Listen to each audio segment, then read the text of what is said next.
All right. We got a good morning, everyone. Welcome to today's session in regards to frontline advising and also supporting our peer advisors. So today we'll be starting introductions, and I'll start off and introduce myself. My name is Julian Luke. I'm from UC Merced here in good old Central Valley, and administrative officer for international affairs. And I'll pass it to my colleague Bonnie for further introductions. Hi, so I'm Bonnie Hoos. I'm the lead outbound advisor here at UC Irvine, and I'm very excited to be here today. Hello, everyone. Thank you for attending. My name is Madeline Cole. I'm an undergraduate at UC Irvine, and this upcoming year will be my third year as a career advisor with the UCI Study Abroad Center.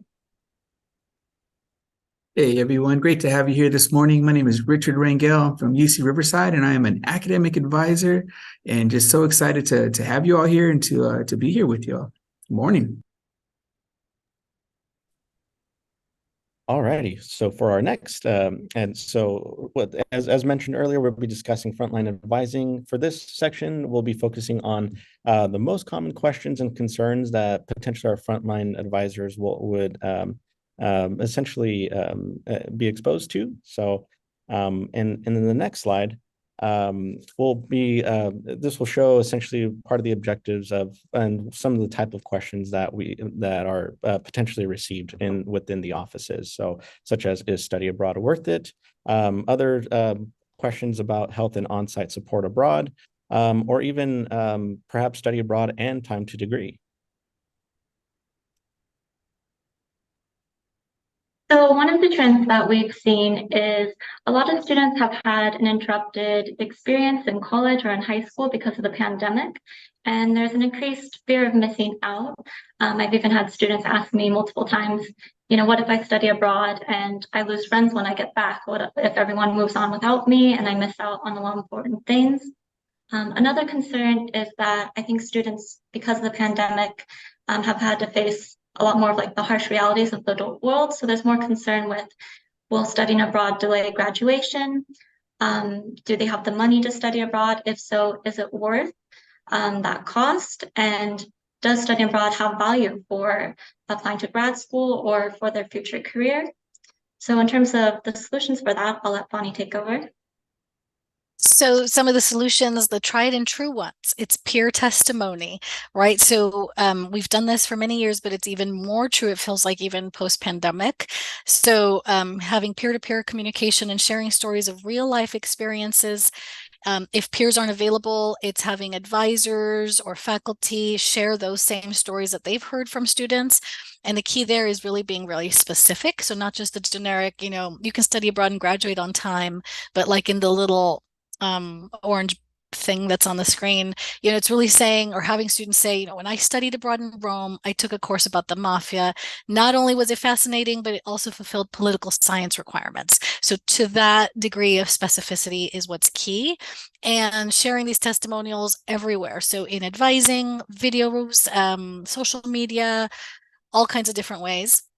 The other one is sharing statistics. So really convincing students through studies that have been done, addressing all of these, that you're still on time to graduate, you're not missing out, there's other things you get to explore, along with support from schools and colleges, as we're going to hear next, actually.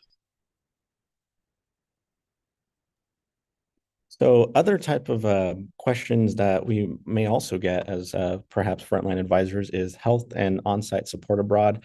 So for example, some of the questions that students can ask about is perhaps, what about health support abroad or accessibility abroad? What type of resources are available there? Or even for LGBTQIA plus resources, perhaps any transitional care support abroad, or even academic support. Some solutions that can kind of potentially assist with that is also collaborating and training our peer advisors, as well as perhaps frontline staff with local campus partners to allow to assist with being also empathetic to the different needs and different resources there, and as well as guiding peer advisors on where to find the pertinent information. Not that they necessarily need to delve deeply into those topics, but where to go or who to point to or who to direct perhaps those questions to. Yeah, and from my area as an academic advisor, I'm part of the School of Education. It's a fairly small major, but prior to that, I actually worked for the biochemistry major, which was like the second largest major, in our sciences college here at UCR. And what I've noticed with both majors, the biochemistry major being very lockstep and being very specific on courses. So for some of you out there, you might be looking at this thinking, I'm part of a major that has a very, very compact schedule. Student starts here, they end there, right? And then others might say, hey, you know what? I have a major that's very, very open, and there's a lot of space. And so I've advised for both. And what I found are tools like what's in front of you right now. We actually worked with our Education Abroad office, and we asked them, hey, what's all the information that a student would get if they walked into your office? And so we worked to get that. And then we took that and we turned it into like this handout. And for some of you, you might be thinking, man, that's a pretty awesome handout. You can make it on Canva. That's actually where we took it all from. So all of these are all templates. And we basically just dumped in information from the Study Abroad office. We wanted to have these on hand in our office, on our website. We also, provide them to the peer academic advisors. And it was really just a way to get information out. We sent it via email, via our eLearn portal. We have a weekly scoop email that goes out, and then also word of mouth, handing them out. And so just wanted to share this. If you're wondering, what would be a good first step for just awareness? It could be something as simple as a printout, a handout with some very general information. And then as we go to this next slide, the next thing we did after we did these handouts is we created a workshop. So we called it a Study Abroad, our Education Abroad Roundtable. Yes, we gave out free pizza, free food brings students, and it was pretty well attended. We actually did it in collaboration with the Education Abroad office. So they came in and provided their presentation for like first steps to engage in study abroad. And then after that, we as advisors presented, and here are 2 slides out of the 5 slides that we presented, talking about what students often ask, just so students would know, like, hey, we understand the questions that have come into our office. And then we, a few slides later, used the bottom slide. The bottom slide to talk about how this fits into their current major. So for our education major, we have a very flexible pathway. We know that we have supportive faculty and staff within our college that are going to help to, approve some of these courses and get them reviewed.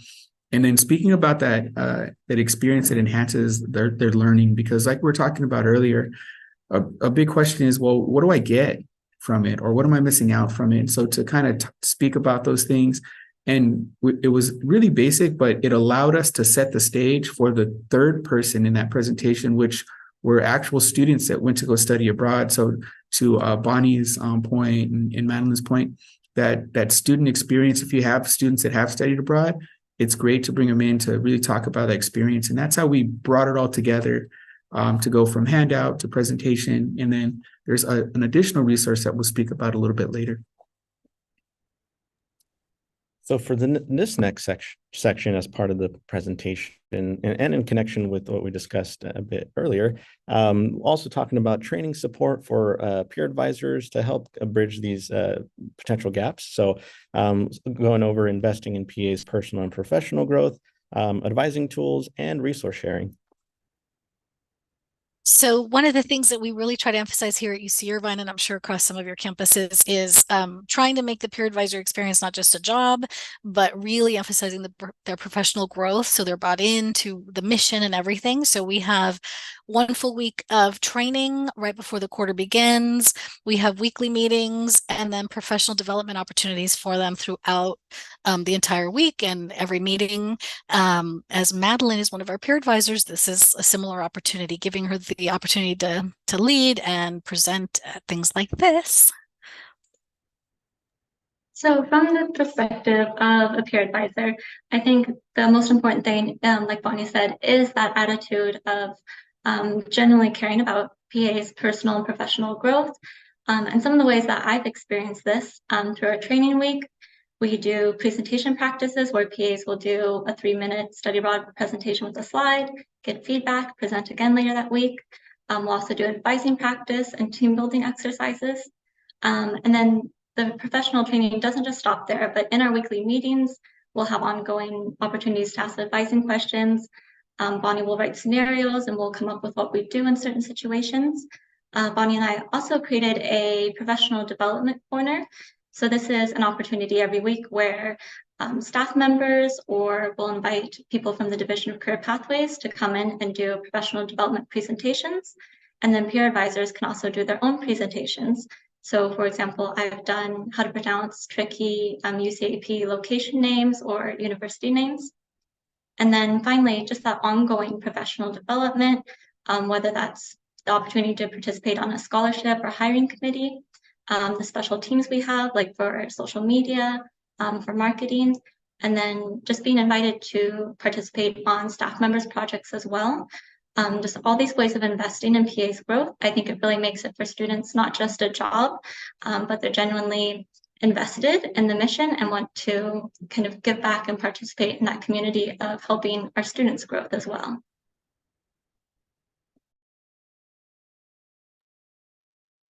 So this is another piece that I wanted to provide, excuse me, to everybody. In the academic advising space, students generally come in and they're asking those questions that we presented up front, right?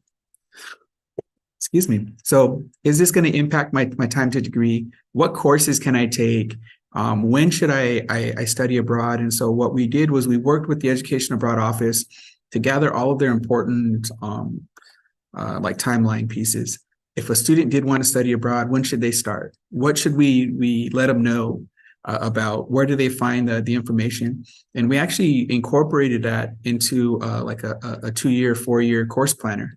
So depending on if they're incoming transfer students or incoming first-year students, and we put it together to where it was a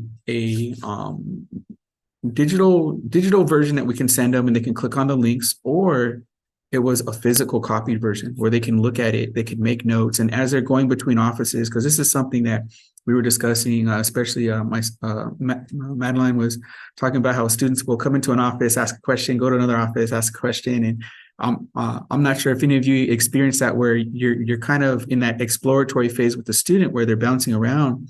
This gives them something to actually gather everything on, to visually see when they might want to start something, when they would need to complete a step, but also how this fits into that degree pathway. And so, that's kind of what this is. So if you're wondering, like, what could I do to support that? Hey, create a 2-year, 4-year, degree plan to coincide along with those things. Hopefully, it's something that you might already have in mind, for your major, and you're just inserting the stuff from your Education Abroad office. So I wanted to share that. And for our last topic today is in regards to resource sharing. So in order to house a lot of these different resources and information, it's also important to have a repository internally of, perhaps resource materials that are the PAs or other frontline advisors can access. So, and ensuring, of course, that it's on a secure online platform. For example, at UC Merced, one that we're starting to utilize is called Confluence, which is beneficial and helps find information that's easily searchable. And also folks are able to comment or provide feedback within that essentially a wiki page to, on things that should be included or what should not be included. So it's definitely a collaborative wiki page that can help amongst the team. And then, it's important to include any FAQs, guides, or any other links that are beneficial that can be essentially easily searchable and quick to access. So now that we're at the Q&A section, are there any questions for any one of us on the panel?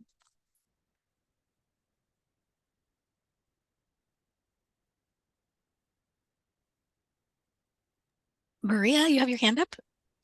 Hi, everybody. Yes, I think Julian, I think it was the one who mentioned this, so I'm kind of curious. In each of your departments, if they're an academic department, do you guys have one of your peer advisors kind of be like a specialist in education abroad as a liaison, or are those students like with education abroad, not necessarily within your department? 5 minutes remaining. So our particular students here at UC Merced, at least, it's more of a general role, but with the focus or emphasis on education abroad, and to be able to provide general support in that sense and pre-advising support. Perhaps some of the rest of the team has also additional information on that as well. Thank you. I can jump in that there's been a few years, it hasn't happened since COVID, but prior to COVID, some of the schools, because every school has peer advisors, there were times where some of them would also have been returnees from study abroad programs. And like I remember in engineering, and they would reach out to our office and say, hey, we happen to have a peer advisor for engineering, but also studied abroad. So we did do many trainings to give them a little more insights into the study abroad world. So not paid for by the study abroad center, but it ended up being pretty great to have that. And I wonder if some units, like you're mentioning, Maria, might, look at a returnee as somebody who has an added, advantage to being hired there. Right, I like that. We have a question. Do peer advisors, student workers assist in processing applications? Here at UC Irvine, they do not yet. We've always thought about that potential. I do know at some of the other campuses they do. They might do some initial entry, but I believe one of us discussed it's great if they have access to a lot of the same tools that staff advisors have access to, which is some training on privacy and FERPA rules and things like that. But there are many skills, they're very skilled student workers that can do a lot of that processing if necessary.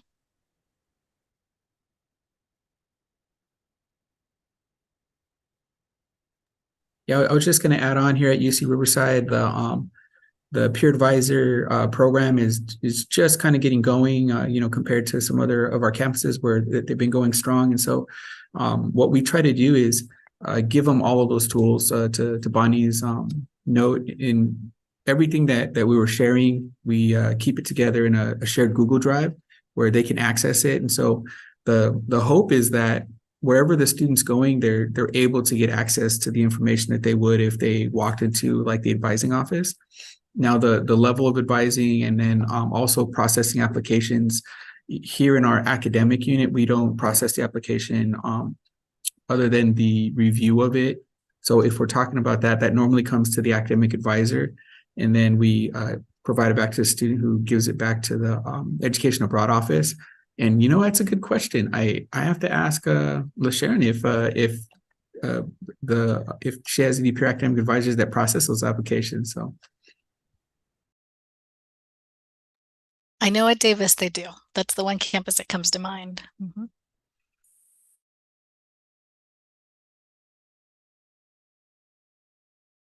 Any other questions? I did just really want to emphasize, I know Richard already mentioned it, but that so many of the resources Richard shared are similar ones that Study Abroad Center has, but the most important piece is that when it comes from the school, the department, or the college, the student can really understand that they're being supported not just by the Study Abroad Center, who we're big supporters of Study Abroad, of course, but if the school has those flyers and it has their logo on it and it's saying the School of Education supports you and you should study abroad, that's more powerful. That can be more powerful than coming from our offices. yeah, and that's true in the sense that when students are exploring, they're a little nervous. I don't know about you all, but sometimes students get nervous about this because they're like, who do I talk to? Who's the right person? Am I asking the right question? And when we went from kind of supporting education abroad by just maybe sending out their information via our SCOO, or what have you, or promoting their workshops, there was attendance. But once we started to say, hey, come to our workshop with Education Abroad, hey, here is a official, 2-year plan, 4-year plan. Here's the handout. And like Monty was saying, really seeing that coming out of our area, it definitely changed the students' perspective, because it was like, oh, okay, so this is okay then for my major. It's like, oh yeah, it is. Here, let me show you how, and here's how it all fits in. And so that conversation changed from, I'm a student looking at a program outside of my educational experience, to, hey, this is all encompassing of. So yeah, great point.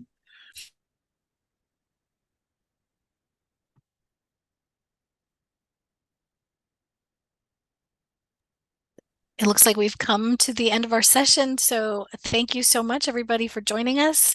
And feel free to reach out to us if you have follow-up questions. Thank you, everyone. Thanks, everybody. Have a great day.